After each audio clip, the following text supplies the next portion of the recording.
സമസ്ത സമുദ്ധാരണത്തിന്റെ രാജപാത എന്ന കാസറ്റ് സമദ് പൂക്കോട്ടൂർ സാഹിബിന്റെ കാസറ്റിന് പ്രഭാഷണം നിർവഹിക്കുന്നു. ബഹുമാന്യ തങ്ങളവർ മുസ്തഫ ഭയങ്കരക്ക് നൽകി അത് പ്രകാശനം ചെയ്യുന്നു. ആദരപൂർവ്വം രണ്ടുപേരെ ക്ഷണിക്കുന്നു.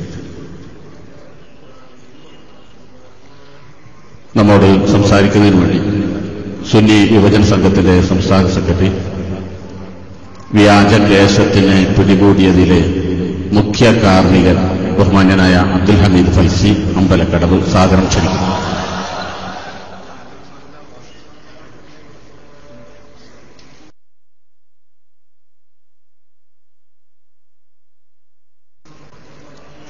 അൽഹംദുലില്ലാഹ് വസ്സലാത്തു വസ്സലാമു അലാ അഷ്റഫി റസൂലില്ലാഹ് വഅലാ ആലിഹി വസഹ്ബിഹിൽ ഫായിസിന ബിറല്ലാഹി അമ്മാ ബഅദ്. ഈ പരിപാടിയുടെ ഔപചാരികമായ ഉദ്ഘാടന കർമ്മം നിർവഹിച്ച ആദരണീയനായ കോഴിക്കോട് ഖാദി സയ്യിദ് മുഹമ്മദ് കോയ ജമലുല്ലൈലി തങ്ങൾ, ആദരണീയനായ അധ്യക്ഷ സ്ഥാനം അലങ്കരിക്കുന്ന എന്റെ സുഹൃത്ത് മുസ്തഫ മുണ്ടുപാറ ഉൾപ്പെടെയുള്ള ഈ സ്റ്റേജിൽ സന്നിഹിതരായിരിക്കുന്ന ആദരണീയരായ സമസ്ത കേരള ജംഇയ്യത്തുൽ ഉലമയുടെയും കീഴ്ഘടകങ്ങളുടെയും നേതാക്കളെ, സാദാത്തുക്കളെ, പണ്ഡിതന്മാരെ, സഹപ്രവർത്തകരെ, ഈ അനുഗ്രഹീതമായ നിറഞ്ഞൊഴുകുന്ന സദസ്സിൽ നിശ്ചയിക്കപ്പെട്ട സമയത്തിന് മുമ്പ് തന്നെ, മണിക്കൂറുകൾക്ക് മുമ്പ് ഈ പരിപാടി കാതോർത്ത് കാത്തിരിക്കുന്ന അഹ്ലുസുന്നത്തി വൽ ജമാഅത്തിന്റെ കർമ്മധീരരായ പ്രവർത്തകരായ ജ്യേഷ്ഠാനന്ദന്മാരെ, സുഹൃത്തുക്കളെ, സഹോദരങ്ങളെ,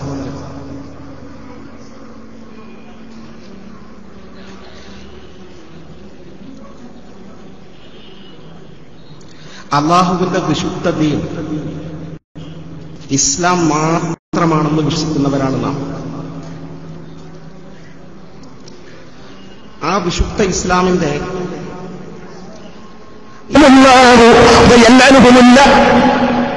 അഹ്ലുസുന്നത്തി വൽ ജമാഅത്ത് മാത്രമാണെന്ന് നാം സ്ഥിരീകരിക്കുന്നു. പ്രവാചക തിരുമേനിയുടെ കാലഘട്ടത്തിൽ തന്നെ ദീനിന്റെ വെള്ളി വെളിച്ചം കേരളത്തിലെത്തിയെന്ന് നാം മാത്രമല്ല, ഇക്കഴിഞ്ഞ മുജാഹിദ് സംസ്ഥാന സമ്മേളനത്തോടനുബന്ധിച്ച് പ്രസിദ്ധീകരിച്ച സുവനീറിന്റെ ലേഖനത്തിൽ പോലും ചൂണ്ടിക്കാണും. അന്ന് ആദരണീയരും അനുകരണീയരുമായ പ്രവാചക തിരുമേനിയുടെ അനുചരന്മാർ നമുക്ക് കൈമാറിത്തന്ന ആ വിശുദ്ധ ദീനിന്റെ തനിമ അതേപടി കാത്തു സൂക്ഷിച്ചുകൊണ്ട് അതിൽ നിന്ന് ഒന്നുപോലും വെട്ടിമാറ്റാൻ അനുവദിക്കാതെ, അതിലേക്ക് അഡീഷണലായി ഒന്നുപോലും കൂട്ടിച്ചേർക്കാൻ അനുവദിക്കാതെ, മഹാന്മാരായ സ്വഹാബത്ത് കൈമാറിത്തന്ന ദീനിന്റെ തനിമ അതേപടി നിലനിർത്താൻ വേണ്ടി 1926 മഹാനായ സയ്യിദ് അബ്ദുറഹ്മാൻ ബാദവി മുല്ലക്കോയ തങ്ങൾ ഖദ്ദസല്ലാഹു സിർറഹുൽ അസീസ് മഹകളുടെ നേതൃത്വത്തിൽ രൂപം കൊടുത്ത ആധികാരിക മതപണ്ഡിത സംഘടനയാണ് സമസ്ത കേരള ജംഇയ്യത്തുൽ ഉലമ. കഴിഞ്ഞ 9 പതിറ്റാണ്ട് കാലമായി അന്തസ്സായി തലയുയർത്തി നിന്നുകൊണ്ട് തന്നെ സമസ്ത മുന്നോട്ട് പ്രയാണം തുടർന്നുകൊണ്ടിരിക്കുകയാണ്. അതിന്റെ ഓരോ നായകന്മാരും ആരുടെ മുമ്പിലും തലയുയർത്തി നിൽക്കാൻ സാധിക്കുന്ന വിധം കളങ്കമില്ലാത്ത വിശുദ്ധിയുടെ ആൾരൂപങ്ങളാണെന്നും അവർ സച്ചരിതരും സദ്വൃത്തരുമാണെന്നും കേരളീയ മുസ്ലിം സമൂഹം തിരിച്ചറിഞ്ഞുകൊണ്ടിരിക്കുന്നു. ഏറ്റവും അവസാനം നമ്മോട് വിടവാങ്ങിയ സമസ്ത കേരള ജംഇയ്യത്തുകളുടെ പ്രഗത്ഭനായ ട്രഷറർ അഭിവന്ദനായ ഉസ്താദ് പാറന്നൂർ ഇബ്രാഹിം മുസ്ലിയാർ നവ്വറല്ലാഹു മർഖദഹു, അദ്ദേഹത്തിന് ദർജ അല്ലാഹു ഉയർത്തി കൊടുക്കുമാറാകട്ടെ. അദ്ദേഹം വഫാത്തായത് ഞാൻ പ്രതിനിധാനം ചെയ്യുന്ന ഈ ആദർശം സത്യം എന്ന് ഉജ്ജ്വലമായി വെളിപ്പെടുത്തിക്കൊണ്ട് തന്നെ അദ്ദേഹം മുഹറം 9-ന്റെയും 10-ന്റെയും നോമ്പെടുത്തു. വെള്ളിയാഴ്ച പള്ളിയിൽ ജുമാഅത്ത് പങ്കെടുത്തു. ശേഷം തന്റെ സന്തതികളെയും ബന്ധപ്പെട്ടവരെയും വിളിച്ചുകൂട്ടി വീട്ടിൽ ബന്ധപ്പെട്ട് തനിക്ക് ശേഷം നടക്കേണ്ട അനന്തരാവകാശവുമായി ബന്ധപ്പെട്ട കാര്യങ്ങളൊക്കെ ചില സൂചനകൾ നൽകി. ഹോസ്പിറ്റലിൽ പോകണമെന്ന് താല്പര്യം കാണിച്ചു. പോകാമെന്ന് തീരുമാനിച്ചു. അവരൊരുമിച്ച് കുടുംബസമേതം ഹോസ്പിറ്റലിൽ പോയി അഡ്മിറ്റ് ചെയ്തു. റൂമിൽ വന്നു. റൂമിൽ വെച്ച് വെള്ളം ചോദിച്ചു വാങ്ങി. ലാ ഇലാഹ ഇല്ലല്ലാഹ്, ഈ തൗഹീദിന്റെ വചനം 3 തവണ ഉച്ചരിച്ചുകൊണ്ട് വിടവാങ്ങിയ അഭിമന്യനായ പാറന്നൂർ ഉസ്താദും ഈ മാർഗം വിശുദ്ധമാണെന്ന് പരസ്യമായി വെളിപ്പെടുത്തുന്നു. അതേസമയം അഹ്ലുസുന്നത്തി വൽ ജമാഅത്തിന്റെ ഈ ആധികാരിക മതസംഘടനക്കെതിരെ രംഗത്ത് വന്ന, ഈ ആദർശത്തിനെതിരെ രംഗത്ത് വന്ന ഏതൊക്കെ കക്ഷികൾ കേരളത്തിൽ പ്രവർത്തിക്കുന്നുണ്ടോ ഓരോ കക്ഷികളെയും വേറിട്ട് പരിശോധിച്ചാൽ തലയിൽ മുണ്ടിട്ടുകൊണ്ടല്ലാതെ നടക്കാൻ സാധിക്കാത്ത സാഹചര്യമാണ് ഓരോ കക്ഷികൾക്കുമുള്ളത്. ജമാഅത്തെ ഇസ്ലാമി ശിർക്കാണെന്ന് പ്രത്യക്ഷമായി പറയുകയും എഴുതുകയും പഠിപ്പിക്കുകയും ചെയ്ത ഓരോ കാര്യങ്ങളും ഇന്ന് ശിർക്കല്ലെന്ന് പ്രയോഗവൽക്കരണത്തിലൂടെ തെളിയിച്ചുകൊണ്ട് അവർ ശിർക്കെന്ന് പറഞ്ഞ ഇന്ത്യ രാജ്യത്തിന്റെ ഭരണകൂടത്തിൽ കടന്നു കയറാൻ വേണ്ടി സ്വന്തമായി രാഷ്ട്രീയ പാർട്ടി രൂപീകരിച്ചുകൊണ്ട് എല്ലാ ക്ലോക്കിലും വലത്തോട്ട് സൂചി കറങ്ങിക്കൊണ്ടിരിക്കുമ്പോൾ ഇവരുടെ ക്ലോക്കിൽ മാത്രം സൂചി ഇടത്തോട്ട് കറങ്ങിക്കൊണ്ടിരിക്കുന്ന വിരോധാഭാസം ഇന്ന് കേരളീയ മുസ്ലിം സമൂഹം നേരിട്ട് കണ്ടുകൊണ്ടിരിക്കുകയാണ്. മറ്റു വിദായി പ്രസ്ഥാനങ്ങളുടെയും വ്യാജ തരീഖത്തുകളുടെയും സ്ഥിതി ഞാൻ വിശദീകരിക്കുന്നില്ല, നമ്മൾ കണ്ടുകൊണ്ടിരിക്കുന്നു. സമസ്ത കേരള ജംഇയ്യത്തുൽ ഉലമ രൂപീകരിക്കാൻ ഇടയായ പശ്ചാത്തലം കേരളത്തിൽ മുജാഹിദ് പ്രസ്ഥാനത്തിന്റെ ആഗമനമായിരുന്നു എന്ന ചരിത്ര സത്യം അറിയുന്നവരാണ് നമ്മളൊക്കെ.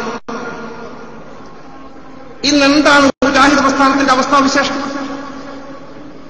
മുജാഹിദ് പ്രസ്ഥാനം പിളർന്നു എന്ന് നാം പറഞ്ഞാൽ പിളർന്നു എന്ന വാക്ക് നമ്മളോട് പ്രതിഷേധിക്കും. കാരണം പിളരാൻ പറഞ്ഞാൽ 2 3 ഒക്കെ ആകണം.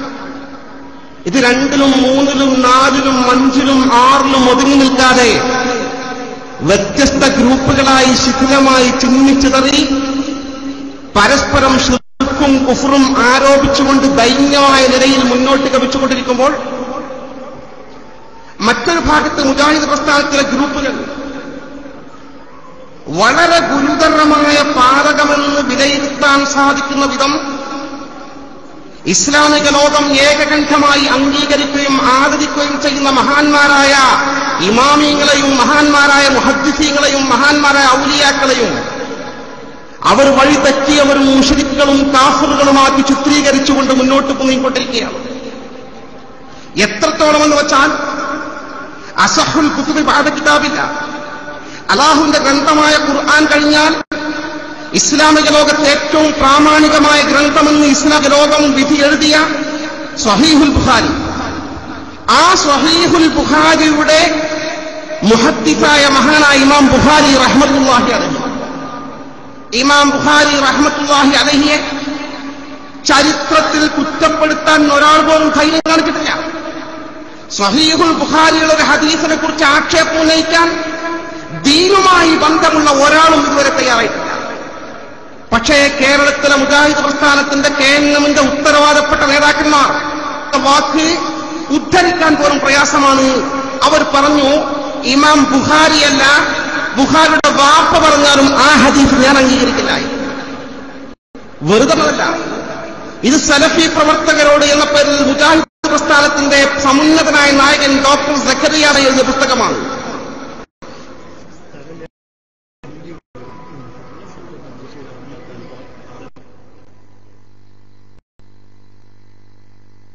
സഹോദരങ്ങളെ, ഒരു പ്രത്യേക അറിയിപ്പ്.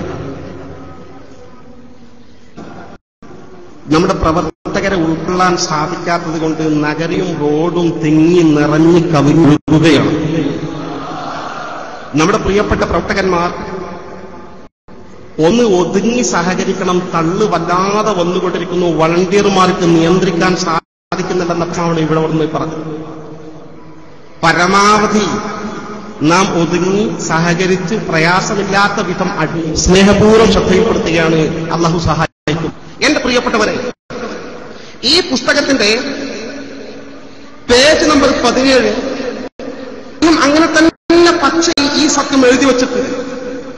നബി സല്ലല്ലാഹു അലൈഹി വസല്ലം തങ്ങൾക്ക് സിഹിർ ബാധിച്ചുവെന്ന് ബുഖാരിയല്ല ബുഖാരിന്റെ വാർത്ത പറഞ്ഞാലും ഞാൻ അംഗീകരിക്കില്ല എന്ന് പറഞ്ഞു നടക്കുകയും മുജാഹിദ് പ്രസ്ഥാനത്തെ താറടിച്ചും പരിഹസിച്ചും ആദർശ വിരോധികളുടെ പത്രത്തിൽ ലേഖനം എഴുതുകയും ചെയ്ത അബ്ദുറഹ്മാൻ ജിബൈരി പ്രധാന ഗ്രന്ഥകാരൻ ഇപ്പോഴും കോഴിക്കോട് പാവങ്ങാട്ടിൽ നമ്മുടെ പള്ളിയിൽ ഖുത്ബ പറയുന്നില്ലേ? അദ്ദേഹത്തെ എന്തുകൊണ്ട് നമ്മുടെ പള്ളിയിൽ നിന്ന് മാറ്റി നിർത്തുന്നില്ല, നമ്മുടെ ലേഖനങ്ങളിൽ നിന്ന് മാറ്റി നിർത്തുന്നില്ല? കൃത്യമായ ചോദ്യമാണ്, മറുപടി പറയാൻ സാധിക്കില്ല. വളരെ സൗകര്യപ്രദമാണ്. അഡ്ജസ്റ്റ് ചെയ്ത് ഈ വിധത്തിൽ ഇരുന്നാൽ ഒരുപാട് ആളുകൾക്ക് കൂടി ഉൾക്കൊള്ളാൻ സാധിക്കും. ഈ വിധത്തിൽ നമുക്ക് അഡ്ജസ്റ്റ് ചെയ്തിരിക്കാം ഇൻഷാ അല്ലാഹ്. ഇത് ശ്രദ്ധയിൽപ്പെടുത്തി ബുഖാരിയല്ല ബുഖാരിന്റെ വാപ്പ് പറഞ്ഞാൽ ഞാൻ അംഗീകരിക്കില്ലെന്ന് പറയാൻ പറഞ്ഞത് സത്യമാണ്. ബുഖാരിന്റെ വാപ്പയേക്കാൾ ആദരവ് എനിക്ക് എന്റെ വാപ്പയോടാണ്. എന്റെ വാപ്പ പറഞ്ഞാൽ ഞാൻ ഹദീസ് സ്വീകരിക്കൂല, അതുകൊണ്ടാണ് ഞാൻ ബുഖാരിന്റെ വാപ്പ പറഞ്ഞാൽ സ്വീകരിക്കില്ലെന്ന് പറഞ്ഞുകൊണ്ട് പച്ചയായി ഈ പ്രസ്താവന ന്യായീകരിക്കുന്ന നേതാക്കന്മാർ. മറുഭാഗത്ത് സ്വഹീഹുൽ ബുഖാരി തോട്ടിലേക്ക് എറിയണമെന്ന് കേകൻ നമ്മുടെ സംസ്ഥാന ഭാരവാഹി പറയുന്നു.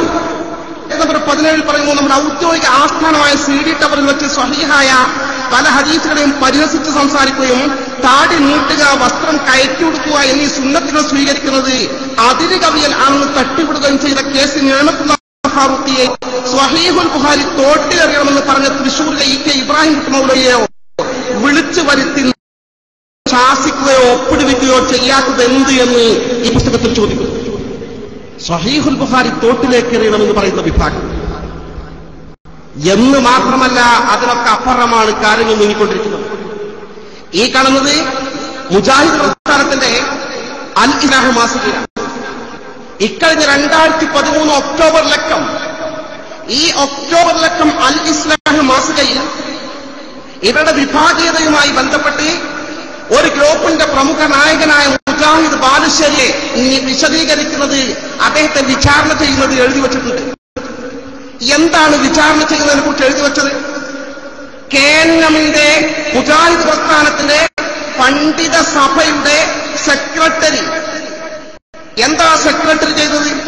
സെക്രട്ടറി മുജാഹിദ് ബാലുശ്ശേരിയെ വിചാരണ ചെയ്യുന്ന ഘട്ടത്തിൽ മുജാഹിദ് ബാലുശ്ശേരി പറഞ്ഞു, ആയിരക്കണക്കിന് ഹദീസുകൾ ഇസ്ലാമിക ലോകത്തിന് സംഭാവന ചെയ്ത പ്രമുഖനായ ഇമാം അഹ്മദ് റളിയല്ലാഹു അൻഹു, ഈ ഇമാം അഹ്മദ് റളിയല്ലാഹു അൻഹു അദ്ദേഹം പറഞ്ഞെടുത്ത ഹദീസ് ശുക്കിന്റെ ഹദീസാണെന്ന് പറയാൻ എന്റെ മനസ്സാക്ഷി അനുവദിക്കില്ലെന്ന് പറഞ്ഞപ്പോൾ KNMന്റെ പണ്ഡിത സഭയുടെ സെക്രട്ടറി പറഞ്ഞ വാദം എഴുതി വച്ചിരിക്കുന്നു. വിചാരണ നടത്തുന്നവരിൽ ഒരാളായ കേരളത്തിലെ സലഫി പണ്ഡിത സഭയുടെ സെക്രട്ടറി പറഞ്ഞു, നമ്മൾ എന്ത് ചെയ്യും, അദ്ദേഹം ഇങ്ങനെ മുശ്രിക്കാക്കും, എന്റെ മനസ്സാക്ഷി അനുവദിക്കുന്നതെന്ന് മുജാഹിദ് ബാലുശ്ശേരി പറഞ്ഞപ്പോൾ അവരുടെ പണ്ഡിത സഭയുടെ സെക്രട്ടറി നമ്മുടെ ചെറുശ്ശേരി ഉസ്താദിന്റെ സ്ഥാനത്തിരിക്കുന്ന മനുഷ്യൻ അത് പറഞ്ഞത് ഓലക്കമല ഇമാം അഹ്മദ്. അതിവിടെ പറയാം. ഈ തരത്തിൽ വളരെ ദൈന്യമായി കിതാബ് വെച്ച് പരിശോധിച്ചാൽ ഇവരൊക്കെ ഇസ്ലാമിക വൃത്തത്തിൽ എങ്ങനെ ഉറച്ചു നിൽക്കും, അവർക്ക് സീറ്റുണ്ടാകുമെന്ന കാര്യം വിചിന്തനം ചെയ്യണം. അങ്ങനെ മുജാഹിദ് പ്രസ്ഥാനം തമ്മിലടിച്ച് ദീനിന്റെ പുറത്തുള്ള ചർച്ചകളിലൂടെ കടന്നുപോയി ചരിത്രത്തിന്റെ ഭാഗമായി മാറാൻ പോവുകയാണ്. ഏറ്റവും പ്രധാനപ്പെട്ട വിഷയമായി മുജാഹിദ് പ്രസ്ഥാനം പറയുന്നത് സുന്നികൾ മുശ്രിക്കുകളാണെന്നായിരുന്നു. സുന്നി ജനകോടികൾ ശിർക്ക് ചെയ്യുന്നവരായിരുന്നു. അതിനൊരുപാട് കാരണങ്ങൾ പറഞ്ഞിരുന്നു. ആ ഓരോ കാരണങ്ങളും മുജാഹിദ് പ്രസ്ഥാനം ഇന്ന് ഒന്നൊന്നായി 1 by 1 ആയി തിരുത്തിക്കൊണ്ടിരിക്കുകയാണ്. ശിർക്കാണെന്ന വാദം മുജാഹിദ് പ്രസ്ഥാനം തിരുത്തി കഴിഞ്ഞു, ആൾറെഡി തിരുത്തി കഴിഞ്ഞു. പിഞ്ഞാണം എഴുതിക്കൊടുക്കൽ ശിർക്കാണെന്ന വാദം മുജാഹിദ്, നാരിയത്ത് സ്വലാത്ത് ശിർക്കാണെന്ന വാദം മുജാഹിദ് പ്രസ്ഥാനം തിരുത്തി കഴിഞ്ഞു. മറഞ്ഞ വഴിക്ക് അല്ലാഹുവിന്റെ സൃഷ്ടികളോട് സഹായം ചോദിക്കൽ ശിർക്കാണെന്ന വാദം മുജാഹിദ് പിൻവലിച്ചു കഴിഞ്ഞു. അമ്പിയാക്കളും ഔലിയാക്കളും ഇരിക്കട്ടെ, അതിനേക്കാൾ താഴ്ന്ന പടിയിലുള്ള ജിന്നുകളോടും പിശാചുകളോടും മലക്കുകളോടും പോലും മറഞ്ഞ വഴിക്ക് സഹായം തേടിയാൽ ശിർക്കാകില്ലെന്ന് പച്ചയായി മുജാഹിദ് പ്രസ്ഥാനം പ്രഖ്യാപിക്കുകയും ലേഖനം എഴുതുകയും പുസ്തകങ്ങൾ പ്രസിദ്ധീകരിക്കുകയും അതിന്റെ പേര് നിരന്തരമായ ചർച്ചകൾ നടന്നുകൊണ്ടിരിക്കുകയുമാണ് അവിടെ. അന്ന് മുജാഹിദ് പ്രസ്ഥാനം ശിർക്കാണെന്ന് പറഞ്ഞ കാര്യം മുഴുവനും മാറ്റി പറഞ്ഞിരിക്കുന്നു 2012 ഈ 2012 ഇക്കഴിഞ്ഞ വർഷം കട്ട് ഓഫ് ഡേക്കാണ് മുജാഹിദ്